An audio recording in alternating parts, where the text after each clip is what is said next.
12 লক্ষ শ্রমিক নেবে মালয়েশিয়া সরকার, এবং এটার জন্য প্রচুর টাকা পয়সা লেনদেন করা পর্যন্ত শুরু হয়ে গেছে। তো এটা একটা মিথ্যা কথা। যারা প্রবাসে যেতে চান, বিদেশে যেতে চান, আমাদের দেশের ভাই বোনদেরকে বলছি, মালয়েশিয়া সরকার এখন 12 লক্ষ লোক নেবে না। কোনো দালালের কথা শুনে টাকা দেবেন না দয়া করে। এখান থেকে সিলেক্ট করা হয় দালালের মাধ্যমে, মন্ত্রণালয় থেকে শুরু করে একটা চক্র ডেভেলপ করে, যারা 20-25টা 30টা 50টা কোম্পানি মিলে এই পুরো চক্রটা তারা ডিল করে। এবং আমাদের এই তথ্যটা আমরা মাননীয় উপদেষ্টা মহোদয়ের সাথে শেয়ার করলাম। উনিও আমাদের সাথে একমত হয়েছেন যে মালয়েশিয়া সরকার এখন যেটা বাজার উন্মুক্ত করবেন সেটা কোনোভাবেই 40-50 হাজারের বেশি লোক বাংলাদেশ থেকে যাবে না। অন্তর্বর্তীকালীন সরকারের মাননীয় প্রবাসী কল্যাণ মন্ত্রণালয়ের যিনি উপদেষ্টা আছেন প্রফেসর ডক্টর আসিফ নজরুল, ওনাদের সাথে আমরা একটা স্মারকলিপি দিয়েছি এবি পার্টির পক্ষ থেকে প্রবাসীদের কল্যাণে 13 দফা সম্বলিত। তো এর মধ্যে হচ্ছে যে আপনার রিসেন্টলি আমরা মালয়েশিয়া থেকে আসছি, আমরা নিজেরাও ঘুরতে গিয়েছিলাম, এবং আপনার মাননীয় উপদেষ্টা মহোদয় কয়েকদিন আগে মালয়েশিয়াতে গেছেন, আপনারা দেখেছেন। এবং সেখানে আপনার মালয়েশিয়ার শ্রমবাজার খুলবার ব্যাপারে ওনারা সরকার যথেষ্ট চেষ্টা করছে। তো আমরা আমাদের নিজস্ব সোর্সে মালয়েশিয়া থেকে যে খবরগুলো পেয়েছি যে মালয়েশিয়ার সরকার আপনার সম্প্রতি হয়তো শ্রমবাজারটা উন্মুক্ত করবেন, এবং এটা খুব অল্প লোকের জন্য করবেন আর কি। এবং আপনারা জানেন যে সেক্টর ভিত্তিক দেশ ভাগ করা আছে, যে 14টা দেশ থেকে তারা শ্রমিক নেন, এবং এই শ্রমিকগুলোর আবার সেক্টর আছে। কেউ রাবার বাগানে কাজ করে, কেউ দালানে কাজ করেন, কেউ হচ্ছে কোম্পানিতে কাজ করেন। তো এই জায়গাগুলোতে হচ্ছে বিভিন্ন দেশের ব্যাপারে আবার অগ্রাধিকার আছে। তো আমরা যেটা শুনতে পেরেছি মালয়েশিয়া থেকে সেটা হচ্ছে যে মালয়েশিয়া সরকার সর্বসাকুল্যে হয়তো 1 লক্ষ লোক নেবেন। এই 1 লক্ষ লোকের ভিতর থেকে হয়তো সর্বোচ্চ 40-50 হাজার লোক বাংলাদেশ থেকে নেবে, এবং সেটা আবার সেক্টর ভিত্তিক নেবে। তো যদিও একটা কথা চাওর হয়ে গেছে আপনার মালয়েশিয়াতে এবং বাংলাদেশে, সেটা হচ্ছে 12 লক্ষ শ্রমিক নেবে মালয়েশিয়া সরকার, এবং এটার জন্য প্রচুর টাকা পয়সা লেনদেন করা পর্যন্ত শুরু হয়ে গেছে। তো এটা একটা মিথ্যা কথা। যারা প্রবাসে যেতে চান, বিদেশে যেতে চান, আমাদের দেশের ভাই বোনদেরকে বলছি, মালয়েশিয়া সরকার এখন 12 লক্ষ লোক নেবে না। কোনো দালালের কথা শুনে টাকা দেবেন না দয়া করে।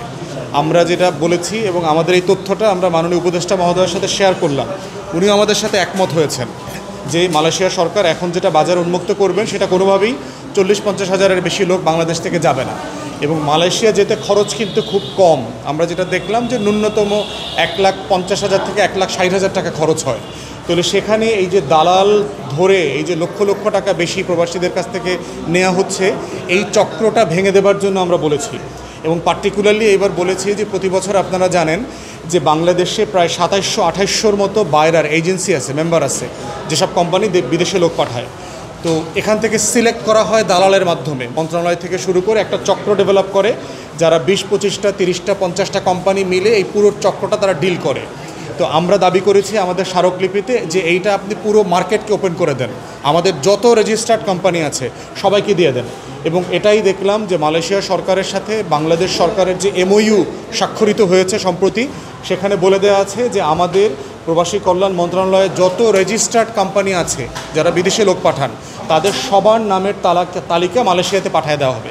এবং মালয়েশিয়া সরকার ঠিক করবে যে এই 2700-2800 অথবা 3000 কোম্পানি থেকে কাদের মাধ্যমে তারা লোক পাঠাবে। কারণ এই কোম্পানিগুলোকে মালয়েশিয়া সরকার আবার বিবেচনা করবে কারো বিরুদ্ধে দুর্নীতির অভিযোগ আছে কিনা, মামলা আছে কিনা, এর আগে যারা লোক পাঠিয়েছে তাদের ব্যাপারে তারা ভালো লোক পাঠাইছে না ফাও লোক পাঠাইছে, অবৈধ লোক হয়েছে কিনা, এই লোকগুলো গিয়ে এরকম একটা ক্রাইটেরিয়া সেট করে মালয়েশিয়ার সরকার এটা ডিল করবে, বাংলাদেশ সরকার করবে না। সেটা করবে না এই কারণে হচ্ছে যে আপনার যেন সিন্ডিকেট ডেভেলপ না করে। যেই সিন্ডিকেটের বিরুদ্ধে আমরা বারবার কথা বলেছি, গত বছরে দেখেছেন যে রেহানা সংশ্লিষ্ট 4 জনের নাম আসছে, লোটাস কামাল, জেনারেল মাসুদ আহমেদ চৌধুরী, এরকম মিলে সিলভার সাম্বডি, এরা মিলে প্রায় 40-50 হাজার কোটি টাকা বাংলাদেশ থেকে লুটপাট করে নিয়ে গেছে। তো আমরা দাবি করেছি সিন্ডিকেটটা যেন না হয়। প্রবাসীদের আরেকটা বড় সমস্যা পার্টিকুলারলি মালয়েশিয়াতে আছে, সেটা হচ্ছে ESKL নামে একটা কোম্পানিকে দিয়েছে পাসপোর্টের আবেদন করবার জন্য। আমরা মালয়েশিয়া গিয়ে দেখলাম যে সেখানে যদিও ওয়েবসাইটে দেওয়া আছে যে টাইমটা অ্যাপয়েন্টমেন্টটা অনলাইনে নিতে হয়, কিন্তু অনলাইনে অ্যাপয়েন্টমেন্ট পাওয়া যায় না। কিন্তু আপনি যদি দালালকে আবার 200 রিঙ্গিত দেন, 300 রিঙ্গিত দেন, আপনি আবার অ্যাপয়েন্টমেন্ট পাচ্ছেন। তাহলে সব জায়গাতে এই দালাল চক্রটা হয়ে গেছে। ESKLকে আমরা বলছি যদি তারা এই প্রফেশনাল সার্ভিসটা দিতে না পারে তাদের কোম্পানিকে শাটডাউন করে দেওয়ার জন্য, বরং এই পুরো সার্ভিসটাকে হাই কমিশনের অধীনে এনে দক্ষ জনবল লোকবল দিয়ে প্রফেশনালি এই কাজটা করা দরকার। মালয়েশিয়া থেকে শুরু করে আমাদের টোটাল প্রবাসীদের একটা বড় সমস্যা হচ্ছে পাসপোর্ট পেতে সমস্যা হয়। আপনারা জানেন যে পাসপোর্টের মেয়াদের সাথে ভিসার মেয়াদ জড়িত, ভিসার মেয়াদের সাথে কাজের মেয়াদ জড়িত। তো একটা পাসপোর্টের জন্য 2 মাস 3 মাস আগে আবেদন করে, এটা যখন 7-8 মাস হয়ে যায় ইতিমধ্যেই মানুষটা অবৈধ হয়ে যায়, তার কাজটা চলে যায় এবং অনেকে এরকম শত শত হাজার হাজার মানুষ পুলিশের হাতে গ্রেফতার হয়ে যায়, জেলের ভিতরে থাকে, তাদের খোঁজ খবর পাওয়া যায় না।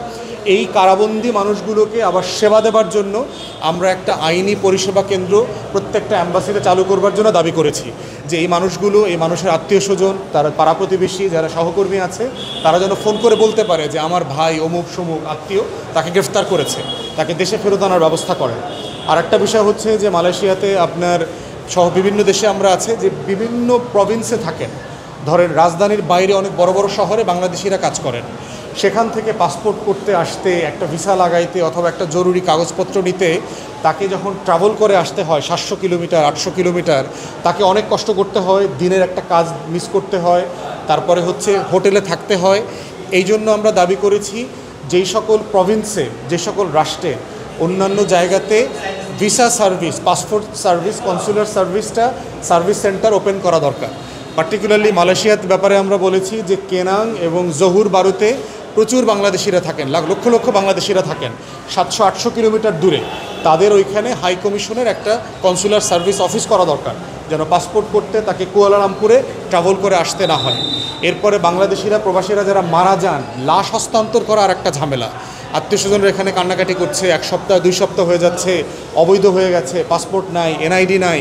তো বাংলাদেশ হাই কমিশন যেন এইটা 2 দিন 3 দিনের ভিতরে এই সার্ভিসটা এনশিওর করে। বাংলাদেশ বিমান যেন এই টাকাটা দিয়ে দেয়, টিকিটের টাকা যেটা লাগবে লাশটা আনতে, এই খরচের টাকাটা যেন ইমিডিয়েটলি দিয়ে দেয়। এবং তারা ইতিমধ্যে দেখলাম এটা করছেন এবং এটাতে যথেষ্ট কাজের অগ্রগতিও আছে।